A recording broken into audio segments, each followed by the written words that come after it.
नमस्कार फरीदाबाद, मैं योगेंद्र पाल और हम लोग पहुंचे हैं नंगला इनक्लेव पार्ट 2 में। आपको बता दें 15 तारीख की बात है। 15 तारीख को विवाह का माहौल था, शादी का माहौल था और उसी समय ढोल वाले पैसों का जो बैग था वो ले जाते हैं। मतलब लगभग 2.25 लाख रुपए, 2,75,000 रुपये लेकर फरार हो जाते हैं। और परिवार से जानेंगे कि आखिर क्या हुआ था और कब की बात है। क्या नाम आपका? मेरा नाम अमित कुमार है जी। अमित जी, क्या हुआ था और कब की बात है, कैसे हुआ? ये 15 फरवरी की बात है, शाम को 7 बजे के आसपास की बात है।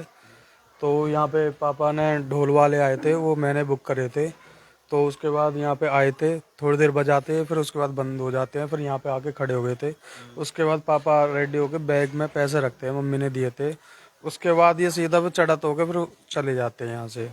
चले नहीं आके फिर बारात में वहाँ मिलते हैं। बारात में वहाँ पे 3-4 लड़कों को बाहर से बुला के उसके बाद बुला के फिर क्या कहते हैं ना, मतलब वारदात करिए। ग्रुप था जी।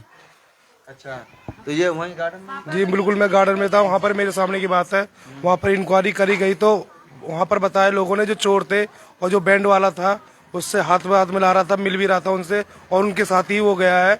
और क्या नाम है, जो पैसे लेके भागा वो तो भाग गया है, पर उसके जो साथी थे वो पकड़े गए थे, तो उनके साथ में गया आराम से।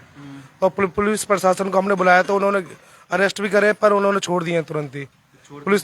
पुलिस प्रशासन कह रहा है कि ये नहीं है और कोई और ही है, ये मतलब उन्होंने पैसे नहीं चुराए हैं। और जो वहाँ फुटेज भी है, वीडियो भी है, तो उसमें साफ साफ नजर आ रहा है कि ढोल वाला जो है उसको उनको हैंडल कर रहा है, इशारे कर रहा है कि अब निकालो पैसे, अब ये करो। अब पूरी एक्टिविटी पूरी वीडियो में दिख रही है। अच्छा। फिर भी पुलिस प्रशासन कुछ नहीं कर रहा है इसमें। तो मतलब उसके साथ ही था, ढोल वालों के साथ ही थे सर वो चोर। ढोल वाले ने ही बुलाए थे। तो ढोल वाले फिर पैसे सब ले गए? नहीं ले गए, पैसे भी नहीं लेके गए, खाना भी नहीं खा के गए, ना पैसों का जिक्र करा ढोल के पैसों के लिए, ना कुछ करा। वो सिर्फ जो अपना काम करा है और भाग गए वहां से ढोल वाले ही ढोल बजा गए। आप समझ सकते हैं कि किस तरह से। अब विवाह का समय था, पैसे हैं, पैसे रखे होते हैं और उन्हीं पैसों को अगर ले जाए तो उस समय क्या माहौल होता है और क्या बीतती है आदमी पे, वो आप समझ सकते हैं। क्या नाम बाबू? मेरा नाम चंद्रपाल है जी। आप ही के पास पैसे मेरे पास तो बैग में थे जी? घुड़चरी कर रही थी तो मेरी घरवाली बाहर पैसे दे के गई थी। मैंने छोटे बैग में पैसे थे, वो बड़े बैग में पैसे रखे मैंने, और उसने पैसे देखे हैं। वो जब यहाँ से गए तो वो मेरे को वहाँ तक टोचन करता ही रहा है। अच्छा। बीच में उसने सिगरेट भी मांगी, आउट एरिया में ले गया। 2 बंदे उसके आगे खड़े थे और मेरे को ऐसे कंधे पे हाथ धर के ले गया है वो। और जो है एक कोई मेरा साथी था मिलने वाला, उसने मेरे को आवाज़ मारी है तो मैं वापस आ गया हूँ। पता नहीं वो मेरे साथ में क्या करते थे। उसके बाद हम वहाँ पहुँचे गार्डन के पास में, तो वहाँ पे मेरे को पर्ची दी है। पर्ची देने के बाद मैं बोला, भैया मैं तेरे को जानता नहीं और तू मेरे को नहीं जानता, तू मेरे से पैसे क्यों मांग रहा है? जिससे तेरी डीलिंग है उससे बात कर। उसके बाद हम वहाँ आगे चले तो भीड़ बक्कड़ में सीडी कैमरे में देखा हमने, तो एक ने चैन खोली है, एक ने पैसे निकाले हैं, और ढोल वाले का ही सारा हाथ है और इशारे वही करता रहा है। हमने 112 पे कॉल किए, सीबीआई वाले आए हैं, सीबीआई वालों ने पकड़ा है। पकड़ करके वो चौकी पर्वतिया कॉलोनी चौकी वालों को दे दिया है। चौकी वालों ने थोड़ी देर रखा है और वो छोड़ दिया है। अगले दिन 2-3 घंटा रखा है, फिर वो छोड़ दिया है। पुलिस और हमारे प्रशासन कोई सुनवाई नहीं कर रहा है। कोई सुनवाई नहीं कर रहा है। FIR दर्ज कर लिया? हाँ, FIR उन्होंने जो बोला है वो हमारे साले साहब ने लिखा था, शक पे लिखा है। अच्छा। हाँ, उसमें नाम दर्ज रिपोर्ट नहीं है, शक पे लिखा है। हम नाम से लिख रहे थे, उन्होंने नहीं लिखने दिया।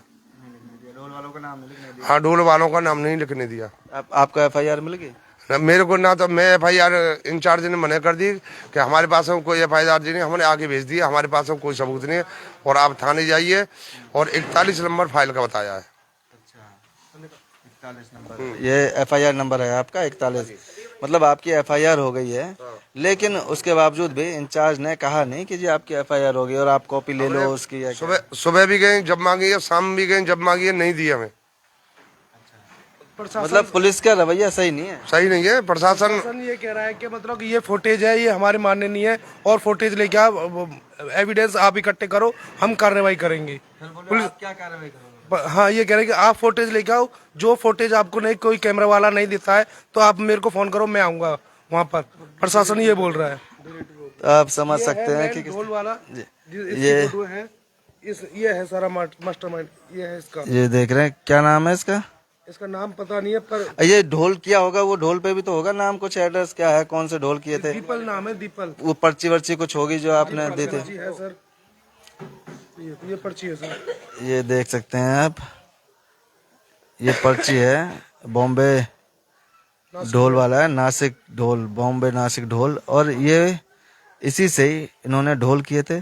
और ना पूरा शक है कि ये ढोल वाले के साथ ही वो जो लड़के थे, कि वीडियो होगा, वीडियो दिखाएं जी एक बार, क्योंकि वीडियो में बार बार वो बाबूजी को कहीं साइड में ले जा रहा था, कहीं सिगरेट मांग रहा था, कहीं कुछ है इस तरह से, मतलब मौके की तलाश में। नहीं ज्यादा नजदीक थे, गौर से देखोगे जब वीडियो रीड समझ में आती है तो भीड़ भक्कड़ ज्यादा थी। आगे आगे जो चल रहे हैं, पीछे पीछे वो चल रहे हैं, तो उन्हें क्या पता है पीछे थे, और ऐसे होंगे, और जे तेज चल रहे हैं तो वो भी तेज चल रहा है इनके पास पीछे पीछे। मतलब वो यहाँ से लग गए थे और वो देख रहे थे कहाँ मौका लगे, मतलब तेज जे भी लपक। गार्डन के बिल्कुल मेन गेट पे, मेन गेट पे जब लड़का उतरता है वहीं भीड़ ज्यादा होती है। भीड़ भाड़ हो गई तभी, है ना? अकेले में मौका नहीं लग पाया। कोशिश तो पूरी करी पर उन्होंने। तो वो पीछे लगे थे मेरे। ये बंदा है जी जिसने पैसे निकाले, वीडियो में साफ साफ दिखाई दे रहा है, ये वाला बंदा। ये देख रहे हैं आप, ये सफेद जैकेट में ब्लू और व्हाइट है। हाँ, इसने, अच्छा वीडियो में कैसा दिख रहा है, कुछ वीडियो में आ रहा है? जी वीडियो में साफ दिख रहा है, वीडियो काफी बड़ी है, वीडियो में भी आपको दिखा देता हूं। अच्छा, तो आप देख रहे हैं, तो आप समझ सकते हैं कि किस तरह से। और सबसे बड़ी बात कि जिस ढोल वाले को, जिस व्यक्ति ने किया, उसने उससे पैसे नहीं मांगे, उसे पर्ची नहीं दी, और बाबूजी को पर्ची दे रहा था, बाबूजी से पैसे मांग रहा था। और ये देखें, मतलब ये देखो सर, रंग ढोल में वाला ये खड़ा है, ये ढोल वाला खड़ा है, ये इनकी फील्डिंग लगी हुई है, अभी वो भी आएंगे। बड़े बाल वाला बैग लेके जे खड़े हैं। ये देख रहे हैं आप, समझे? जब बिल्कुल मेन गेट पे, गार्डन के बिल्कुल मेन गेट पे, जहाँ उस समय बहुत भीड़ होती है, और उसी भीड़ का ये आगे सफेद जैकेट वाला फायदा उठाकर, मौके का फायदा उठाया। ये आगे, ये दूसरा साथी आगे इसका, ये देख रहे हैं, इसका दूसरा, ये तीसरा साथी आगे सर, ब्लैक धीरे धीरे सब इकट्ठे हुए। यहाँ पर, और यहाँ पर लड़ाई कर रही है इन्होंने, इनके किसी एक बंदे ने भक्ति वाले से लड़ाई करी है, पापा वहाँ पर भाग के गए उस साइड में, तो वहीं पर इन्होंने बैग में से पैसे निकाली इस वाले। तो ये तो मतलब सब पूरी साजिश है ना? साजिश, ये तो चाल है, किस तरह से ऐसे ऐसे ड्रामा करेंगे। ये और देखो ये गया है, यहाँ पर इसने इशारा करे, वहाँ बग्गी वाले से लड़ाई करी है। देखो ये कान में कुछ बोल रहा है, ये यहाँ पर बातें कर रहे हैं आपस में, क्योंकि इससे पहले वीडियो में साफ दिख रहा है चैन कुछ बताओ। और इस समय क्या जरूरत थी पर्ची देने की? अभी तो घुड़चड़ी, ये तो दरवाजे पे पहुंचे थे। सर ढोल वाले को तो ढोल बजाने चाहिए, यहाँ पर क्या कर रहा है ये? और यहाँ पर्ची देने की क्या जरूरत है? हो गया था क्या? नहीं हुआ था सर, अभी तो काफी काम बाकी था, दूल्हा बग्गी से नहीं उतरा था सर। अब देखिए सर, हमें इंसाफ की जरूरत है, प्रशासन को जगाओ सर, प्रशासन से बोलो कि ये हमारा काम कराए, बहुत मेहनत से पैसे कम थे सर, मिडिल क्लास लोग हैं, 5% पे पैसा है सारा सर। और देख रहे हैं कि आप समझते हैं, घर शादी थी घर में, और उसके बावजूद मतलब पूरा पक्का है इन्हें कि ढोल वालों ने ही इस वारदात को अंजाम दिया है। जो पैसे निकाले हैं वो ढोल वाले हैं, या उनके साथ जो भी है साथी उन्हीं का ही है, और कोई बाहर का बंदा नहीं है। क्योंकि उस समय, जिस समय ढोल बजाने का समय था, उस समय वो बाबूजी को पर्ची दे रहा था पैसे लेने के लिए, और मेन मकसद था उनका यही था कि किसी तरह से वो पैसे निकाले जा सके, क्योंकि उन्होंने पैसे रखते हुए देख लिया था। और कई बार अकेले में, एकांत में ले जाने की कोशिश की, कई बार चाहा के निकाल लें, लेकिन मौका नहीं मिला, और उस समय वहाँ मौका था जिसका फायदा उठाया। इनसे तो कोई डील ही नहीं थी, डील से मेर थी ढोल वालों से। इनको पर्चे इनसे क्या मतलब था पर्चे देने का? बात मैंने करी थी इनसे सारे, और वैसे फ्रॉड ही बंदे हैं ये सारे, व्हाट्सएप कॉल पे ज्यादा बात करते हैं। व्हाट्सएप कॉल पे रिकॉर्डिंग भेजते हैं, व्हाट्सएप कॉल से बात करते हैं, एड्रेस वगैरह सब कुछ मैंने ही करा था यहाँ से। और ये इनको क्या मतलब पर्चे देने को? बातों में फंसला रहे थे वहाँ पर। अगर पुलिस काम करना चाहती तो पुलिस उन्हें उठा के लाती, आपको भी ले जाती, आमने सामने बैठा के बातचीत करती, पूछती कि जी बताओ। पुलिस जो भी गई थी, जब भी रात को थोड़ी देर बाद ही उनको छोड़ दिया गया था, जब भी तो मतलब कहीं ना कहीं कुछ हाँ जी, हाँ जी, कुछ तो झोल है, क्योंकि पुलिस ने जब पकड़ा उसके बावजूद भी छोड़ दिया। और ये तो फुटेज दिखा रहे हैं, प्रूफ दिखा रहे हैं, सब कुछ है, और बता भी रहे हैं कि ऐसे ऐसे इनके साथ हुआ है, ऐसे ऐसे कोशिश की है उसने, लेकिन उसके बावजूद भी पुलिस ने इस पर कोई मतलब कार्रवाई नहीं की है और कोई एक्शन नहीं लिया और परिवार के लोग परेशान हैं, गुहार लगा रहे हैं।